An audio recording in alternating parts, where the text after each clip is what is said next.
Em suma, o Ibovespa vem fazendo aquilo que se esperava dele, tá? Subiu, agora vem fazendo um zigue-zague descendente. Tá fazendo aqui uma subidinha, uma recuperação muito sofrida. Observa que essa recuperação é bem sofrida. Para subir o que foram 3 dias de queda, tá lá, não vai.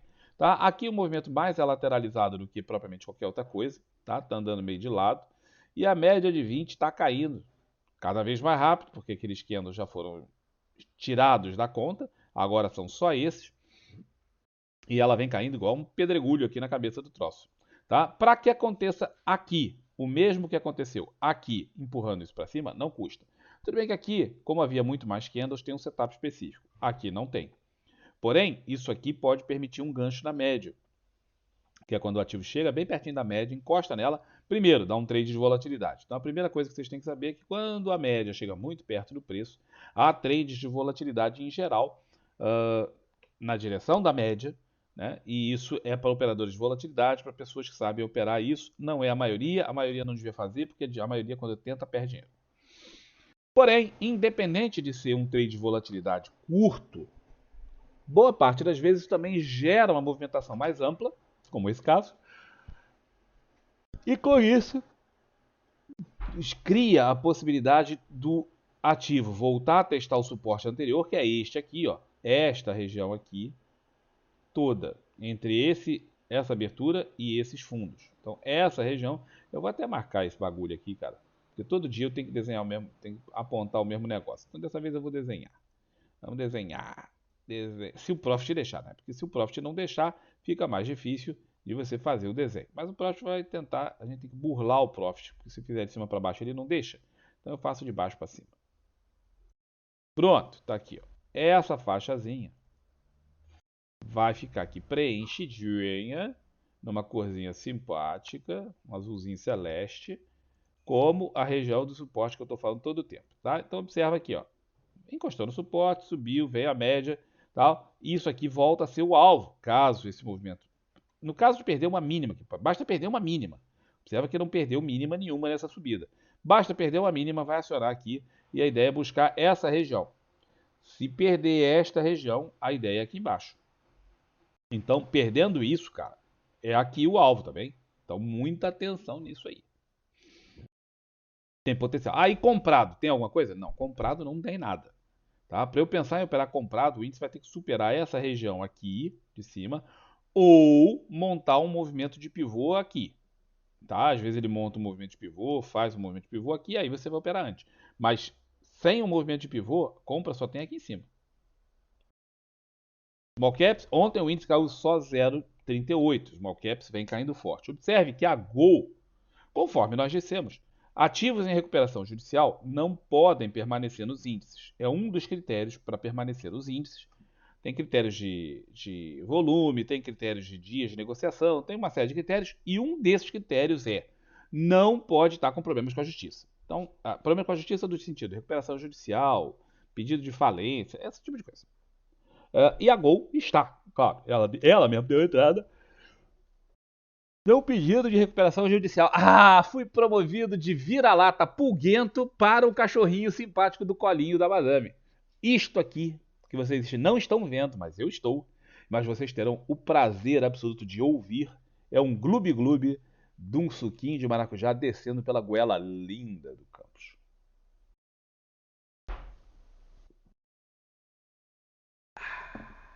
Ouviram o gloob-gloob? Espetáculo. Obrigado, amor. Então, enquanto o índice caiu só 0,36, o Small Caps caiu 1,18. A Gol participava lá do cacete do Ibovespa e tal. Então, foi retirada. Estava falando que não tem nada a ver com a queda do Small Caps. Só lembrei por causa do assunto. Então, ela foi excluída dos índices. Aí alguém estava falando ontem, acho que foi o Daniel, alguém. Ah, pô, o que você acha da gente operar Gol? O grande problema de operar ativos que estão em recuperação judicial é que, como eles saem dos índices, os fundos passivos não podem mais mexer com eles. Os fundos passivos só mexem com ativos que estão nos índices. Pronto. Um troço que tinha uma volatilidade de alguma forma controlada, agora não tem mais. Então a coisa descaceta de vez. Muito cuidado em operar ativos que não fazem parte dos índices principais do mercado.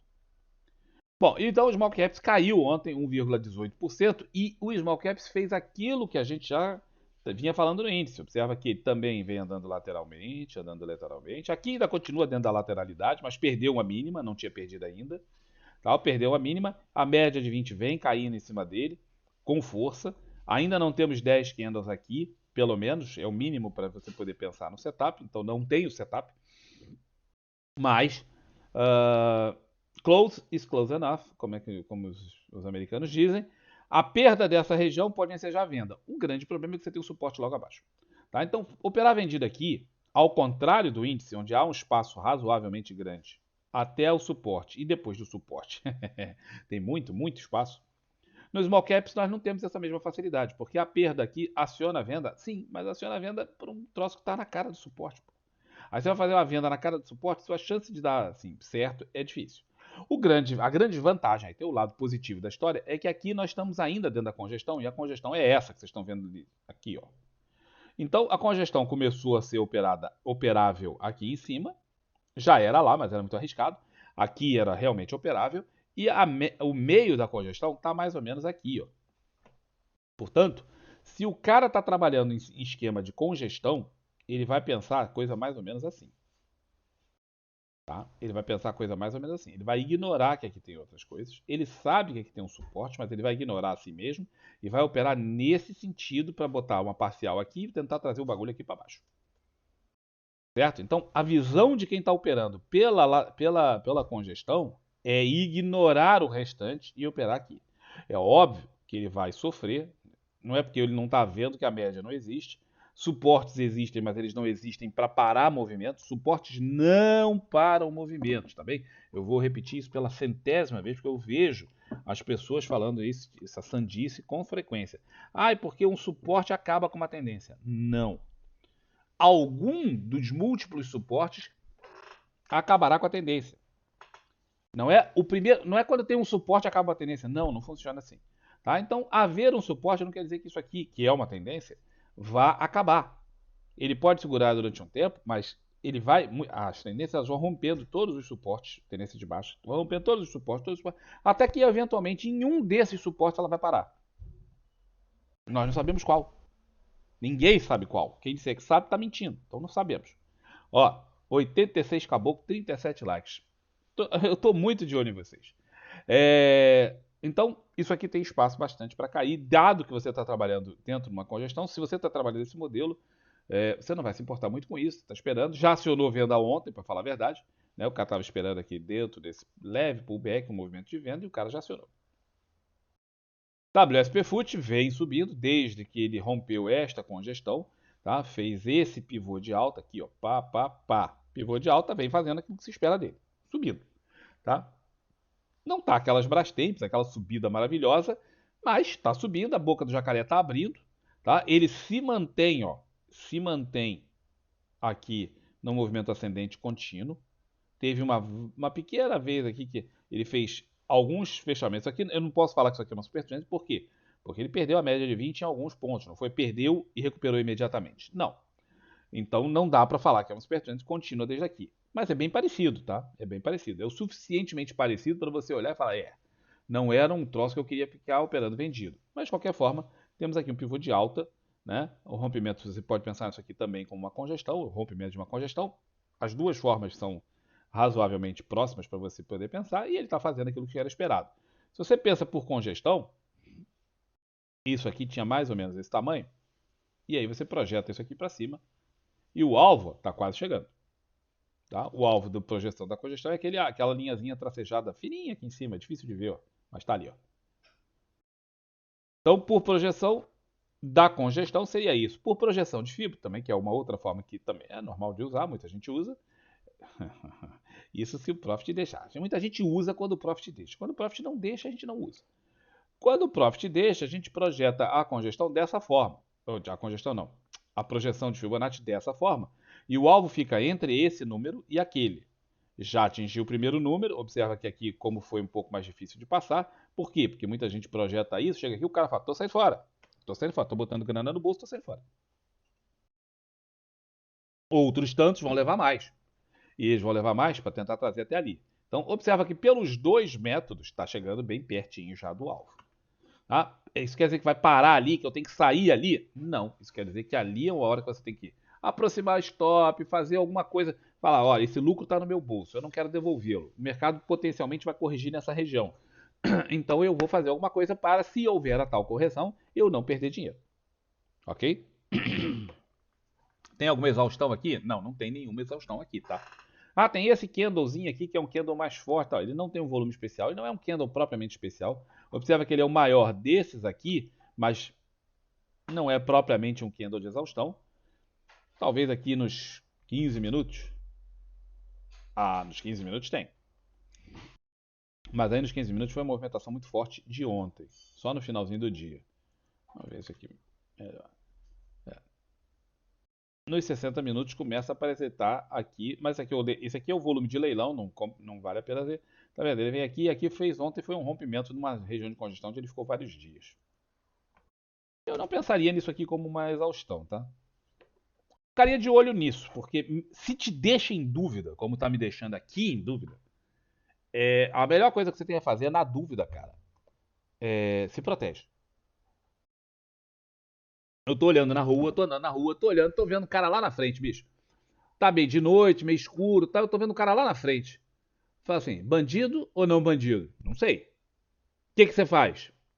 Bom, primeiro, sai da calçada e vai para o meio da rua. É óbvio. Por quê? Porque na calçada você tem menos espaço, então você pode ser mais facilmente dominado. O cara espera que você passe na calçada. Então ele pode ter até um comparsa ali onde você não está vendo. Você sai da calçada e vai para o meio da rua. Se o cara sair de onde ele está e se deslocar para o meio da rua, você já começa a ficar muito esperto. Se ele está numa calçada vindo e você se desloca para o meio da rua, de preferência mais perto da outra calçada, e ele atravessa a rua, o que você faz? Você vai tomando as suas providências. Entendeu? Você vira e sai correndo na outra direção, você passa a mão no telefone e já começa a ligar para alguém para avisar, ó, tá, o bicho vai pegar aqui, talvez a polícia. Então, uma série de coisas. Você tem que tomar providência. Na dúvida, cara, haja. Não fique passivamente parado olhando. O que vai acontecer? Não sei. Deu um gap de baixa, pegou todo o meu lucro e me jogou no chão. Ah, meu Deus. Não, não fique nessa posição ridícula. Faça alguma coisa. Tá bem? Essa coisa não quer dizer que você tem que sair do trade. Não é isso. É proteção. Proteja-se. O dólar, que vem difícil para swing trade, bem difícil para swing trade, muito bom para day trade, mas muito ruim para swing trade. Observa que o dólar tinha feito o hole in the wall, foi lá em cima no alvo, como a gente esperava, aí caiu. Agora, hoje não é o último dia do mês, o último dia do mês é amanhã. A formação da Petax mensal, a formação da máxima e da mínima do contrato vai ser amanhã. Portanto, amanhã é um dia decisivo no dólar, fiquem atentos. Mas ele veio e fez aqui aquilo que é um gancho da média com uma certa forçação de barra. Porque como o troço não está direcional, essas coisas, formar um gancho na média aqui era meio forçar a barra. De qualquer maneira, o comportamento dele está sendo equivalente e ele fez ontem uma subida. Eu não esperava essa subida, mas fez. Reagiu bem, está indo bem fortezinho na direção de fechar esse gap e talvez para inclusive o fechamento do mês tentar puxar o preço mais para cá para forçar a Petax para cima. Campos, o que é Petax? Tem um vídeo inteiro explicando sobre isso aqui no canal. Para tudo, vai lá ver a Petax e volta. Certo? Certo. A Petrolinda, a gostosa, a sensacional, a espetacular, a tudo de bom. O que ela fez? Ei, continua subindo, mas eu quero operar mesmo. Eu sei lá mais o que. Pois é, tá bom. Petro continua subindo, como era esperado, tá? O movimento é esse. Esse é o movimento de Petro. Tá? Então ela continua subindo, renova a máxima histórica. Tá? Ainda está longe do alvo que a gente projetou. O alvo está aqui, acho que em 43 ou 44, eu não lembro o número, mas é mais ou menos por aqui. Ainda tem espaço para continuar subindo. A boca do jacaré começa a abrir depois de ela ter feito essa correção aqui mais intensa. E segue subindo com candles fortes, candle de ignição, movimentação, tudo dentro do esperado. Aqui tem um gapzinho, tal. Não, isso aqui, esse gapzinho aqui, a gente pode pensar até num gap de medida. Então, ó, Para quem já começa a ficar atento no gap, você pensa aqui, projeta isso assim, projeta isso aqui ali, ó, aqui. E o gap de medida traz lá em 43, quase 43 reais. Então, se isso aqui for, a gente só descobre que seu gap é de medida não no futuro. Infelizmente é assim. Mas, ficando atento, o cara já estando acostumado com esse tipo de coisa, ele fica atento para potencial gap de medida. E se for um gap de medida, o alvo é lá, ó. Certo? Então fiquem atentos, que está muito próximo daquela projeção que nós tínhamos feito anteriormente. Tudo aqui indicava alta, tudo aqui tinha tudo de alta. Você bota nos 15 minutos, era alta, era fácil operar, era um dia pateticamente simples. Nós mostramos como foi ontem, quem fez a live, quem participou da live. Ah, eu não fiz a live, então faça, tá? Tá aí de graça no YouTube para você ver. Live surpresa. Aí você dá uma olhada na live surpresa e você vai descobrir o que que nós fizemos no intraday. Tem a explicação lá muito bem explicadinha. Tem aqui, tem em Vale, tem no dólar, tem no índice, tá? Como eu já falei ontem, não vou falar agora. Mas tem aqui a pé, tem tudo para continuar subindo, já demonstramos o alvo. A Vale, que está em Aquenta, já vem há algum tempo, né, novidade, mas ela começa a produzir um movimento que tem potencial. Depois de cair muito forte, atingir esse suporte, que aqui é na média de 200, ela foi, conforme nós esperávamos que fizesse, né, um kick na média. Depois ela volta aqui, chegou próximo do suporte anterior, né, mas não atingiu exatamente o preço. Aqui começa a formar posição para um fundo acima daquele. Não temos ainda, porque não houve superação. Então não temos ainda um fundo acima daquele, mas temos tudo para ter. O desenho gráfico é muito próximo de um fundo acima daquele. Ontem foi um inside bar com viés comprador. Observa que o viés aqui é comprador. Não dá para operar esse inside bar como um inside bar para cima. Por que não? Porque isso aqui, o movimento anterior era esse. Ó. Esse é o movimento anterior. Então você não pode operar o inside bar para cima. Se perder, muita gente vai operar esse inside bar para baixo. Ok? Porque o movimento anterior era esse. Então você perde aqui e o cara opera para baixo. Aí o alvo está aqui, mas é muito mesmo, muito perto. Mas como o sidebar você opera 1 para 1, muita gente opera 1 para 1, outros 1,6 para 1, vamos tentar ver aqui se dá. Ó, 1 para 1, o cara vai trabalhar no limite, entendeu? Ele vai trabalhar no limite, se bem que está aqui um pouquinho para baixo. Ele vai trabalhar mais ou menos no limite de pegar aqui exatamente na média de 200. Então a operação do inside bar para baixo vai dar bem na média de 200. É um pouco arriscado. Se for 1,6 para 1, aí o cara pega o alvo aqui embaixo. Aí já fica um pouco mais difícil, porque tem que ultrapassar a média e isso pode não acontecer de uma forma muito fácil. Então, quem for operar um inside bar pela perda da mínima, se acontecer, claro, né? O cara tem um potencial para 1 aqui. Se superar não dá trade ainda. Trade comprado em Vale é se superar essa máxima. Já tem até aqui o bagulho aqui em cima para formar um fundo reflexo, acionar um fundo duplo, potencialmente isso aqui ser um pivô de alta e o cara operar isso aqui como pivô de alta. Aqui tem um gatekeeper, certo? Aqui também tem. Cadê? Não tem aqui, não tem aqui. Ah, meu Deus. Ah, tem aqui, ó. Fechou abaixo, fechou acima. Fechou abaixo e fechou acima. Isso aqui também é um setup chamado Joe de Napoli. Tá? Não está perfeito, mas funciona o suficiente para o cara poder pensar. Então há vários setups aqui possíveis de o cara operar, para o cara operar. Todos eles são de antecipação. Quando você antecipa, você corre mais riscos. Tá? De qualquer forma, a Vale tem trade claro e óbvio. O único trade claro e óbvio que eu vejo é de perda desse inside bar aqui. Ou se fechar acima desse candle 17. Antes disso, aqui é confuso.